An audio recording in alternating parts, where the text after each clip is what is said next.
Good afternoon. This is Brian Shannon from AlphaTrend's Blogspot. It is, what's today? Tuesday, the 13th of November, 2007. Markets closed, and we had a turnaround here today. A lot of people knew this was going to be coming soon, but were you able to get the timing right? And did you trust the opening gap this morning? It's hard to trust an opening gap. Like I said, I think earlier this week maybe, or late last week, never trust a gap open in a downtrend. But today you had to trust that gap open. One of the first trades I did today was to actually purchase some calls in the queues. You can see right at 9:30. My first trade of the day was actually pre-market shorting Apple and made a little bit of money. But the point I'm trying to make isn't that those were the trades to make so much, but it just felt like the market was down so much today, in the last 3-4 days, that it was time for a rally to hold. Now, I'd shown some charts on my blog as well that gave people what I was trying to do was give some perspective as far as previous big winning stocks that got hammered real hard back in 1999, 2000, and then the subsequent rallies that they saw after that first bounce off a 50-day moving average. A lot of cases, they rallied, 30, 40% in a very short period of time. And they rallied up to, a lot of cases, the 20-day moving average, which in the case of Apple would bring it back to about 180 or so. I still think there's a lot of damage done to this market, and you have to be highly suspicious. I mean, look at this. It's clearly in a downtrend, but today there were definitely opportunities to make money on the long side. And I've been going home, basically in cash every day during this type of volatility that we've been seeing. And there's just some great opportunities for you if you're quick enough. And here's, for instance, my order book for one of not my order book, but look at, open positions. I've got 2 calls. I've got 2 of those calls left in the queues. I purchased them at 46 cents, and I'm holding on to 2 of them. That's my entire risk right now in this account, but I pulled profits of $3,200 out, and I was in cash coming into the day today in this particular account. So it's not as though I was taking big overnight exposure either. So there's a lot of opportunities. This is a fantastic market for day trading, one of the best that I've seen in quite a while. But you have to be quick. You have to be listening to the message of the market. Now, if we're going to look at objectively at the market, we're back to this prior level of important support at that 148.5 level. 148 was very important on the way down as it broke this support level. It's also where we have that 200-day moving average, and now it's looking like the 10-day and 20-day are coming down to meet it as well. So you've still got to be on high alert. Look at the volume today. The volume was much lighter than it's been, and we had a rally today. So that means the conviction wasn't there as much. A lot of people say, well, it was just a short covering rally. Well, if just a short covering rally can get this market, in the case of the SP 500, up 3%, who cares why? The point is the trades are there to be taken if you're quick enough, if you understand the market dynamics. The market trapped the shorts down in here yesterday. It got people to basically throw their stocks away. It got back above some important short-term resistance. It blasted through that declining 5-day moving average. The 5-day moving average is still declining, just like it was over here, which is why I don't like to go home with any overnight exposure. Maybe the market gaps up higher tomorrow and continues that way, and that's fine. I'll be sitting in cash, not losing. Cash is a position.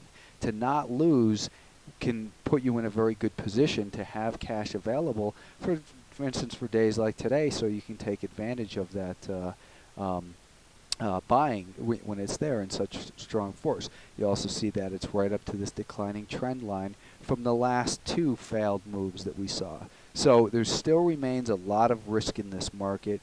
The 30-minute time frame, we've been looking at this head and shoulders pattern that would indicate a target down near 143. Now it's coming up to this prior level of support. So don't short yet just because we're in a downtrend and just because it's hard to believe. If you look at Fibonacci, you can take a look at from the most recent leg lower, which began right here with this failed move. down to those lows. It's coming into just past the 50% retracement, and we find a 2/3 retracement level at about 149. So perhaps this market gaps higher, shorts cover, we get some more longs sucked into the market, then it fails all over again. That's one potential scenario. The other scenario is maybe it just keeps going higher. None of us has a crystal ball, but when you look at the weight of evidence, there's clearly sellers in this market. This market is damaged, and you have to take it very slow, take it very easy. Suspend what you believe and trade what you observe on a continuing ongoing basis. So the S&P 500 is recovering in here, but it hasn't recovered. It's not convincing. There's still a lot of risk in this market.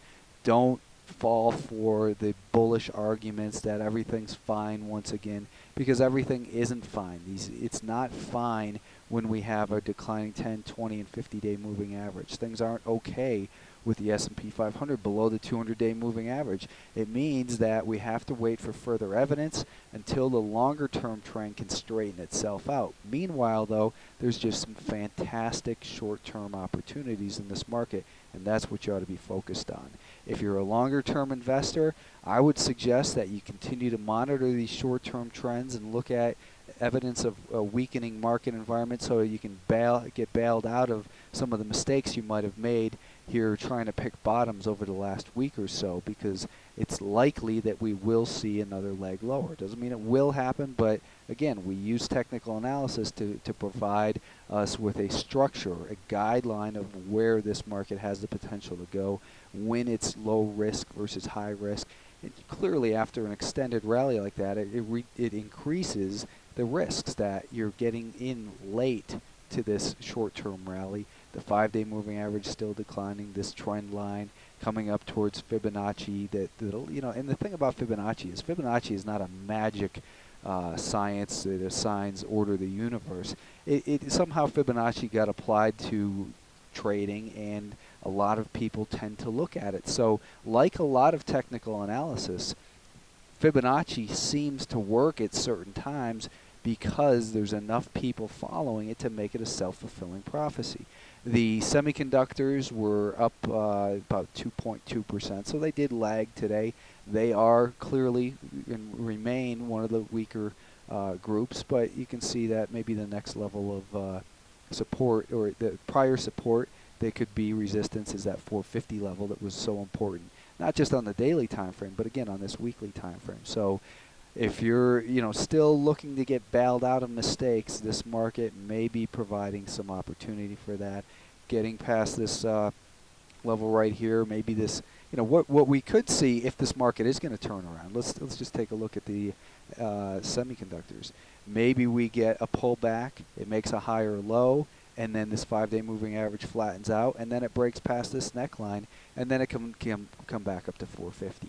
But it doesn't change the fact that the longer-term trend, the daily time frame, is still broken and needs not just a couple of these short-term rallies to heal it, but it needs a lot of time to fix itself. It's not going to happen in a short period of time. This market isn't going to just turn around miraculously. At least it usually doesn't. The IWM came right up to where? Well, what's our most important level we've been watching? 78.50. This market broke down from 78.50 in here, and that would, again, based on this head and shoulders pattern, implicated a target down near that 73.5, 74 level. It's still possible that we're going to head back down there, and this is just a return to the neckline. A lot of times, if you look at a head and shoulders pattern, what happens is you get the breakdown, you get a low volume rally back up to that prior level of support, which then does act as resistance as people look to get out of their long positions and new shorts look to establish positions in the market. And these very sharp rallies in a downtrend do tend to be very short-lived. We've got a 50-day moving average below a declining 200-day moving average. To me, that defines a bear market, and that is for the longer term. And then when you look at this longer term chart, maybe this is setting up this big giant head and shoulders that would imply a target somewhere down near these lows right in here. I'm not a long-term investor, but it's just something to keep your eye on, something to think about in the background. And basically, you can't really trust these rallies here. You can trust them intraday with tight stops and make some good day trades. But overall, the benefit of the doubt goes to the sellers in here. This market is guilty till proven innocent, and it takes more than a one-day 3 or 4% rally. And in the case of the Nasdaq 100, it was up 4% today. It takes a lot more than that to turn this market back to bullish. Now, I don't know what's going on with my charts here, but this daily chart clearly left out yesterday's action in here, so I don't know what that's all about. I'm going to talk to the people at Realtick, the people who provide these charts, and see what's going on, because that's happened the last 2 days. And again, I'll be in Las Vegas at that Traders Expo giving a couple free talks. Take a look at my blog for details about that. But the Nasdaq 100 broke down very hard recently, obviously. We've had this, what I was saying yesterday was a picture perfect lower highs and lower lows, and it got really sold off. Today it made this higher high right here, and that level held as support. That little resistance from yesterday did hold as support on this pullback move, and then we had another leg higher here. We do still have a declining 5-day moving average, so again, guilty till proven innocent. Look at the 1 day or 1 minute time frame here. You can see it came down through the VWAP today, but VWAP was increasing, so the market sucked some shorts in probably there and some skeptics out of their positions, but then it took off again, made a higher high here, and it continued to do that, consolidated a little. I mean, you can get really micro with this stuff. You could call this an ascending triangle if you wanted, a breakout with a pennant and then another little flag in here. But look, I mean, the point is, again, these are fractals. What occurs on one time frame is applicable to a shorter term time frame as well. Whether so it doesn't matter how you learn technical analysis, it is still relevant on even the shorter term time frames. A potential turnaround scenario in the Nasdaq, maybe we're going to get this to occur. Maybe we get a pullback in here, and then this 5-day moving average turns around, and then it moves higher back up towards this prior 52.5 level. There's a lot of damage done to a lot of stocks. Not all of them are bouncing. I'd outlined a couple of those today. For instance, Broadcom, Adobe. These stocks are still severely damaged. A lot of them are bouncing though, and perhaps they will be good candidates for a short sale. And look, but wait for the evidence to tell you that. Wait for the short-term evidence on Baidu. And right now, look at a 2-minute time frame. It's in a nice uptrend. Wait for this thing to turn sideways and then break down. It could have been a short right here, but it didn't break down. So could be and are completely different things, obviously. Look at let's look at Google for a minute. Google, the stock got severely oversold down in here. Didn't quite come down and touch that 50-day moving average. I'll bet we do see a test of that within the next couple weeks or so. But just continue to be very careful. There remains a lot of risk in this market.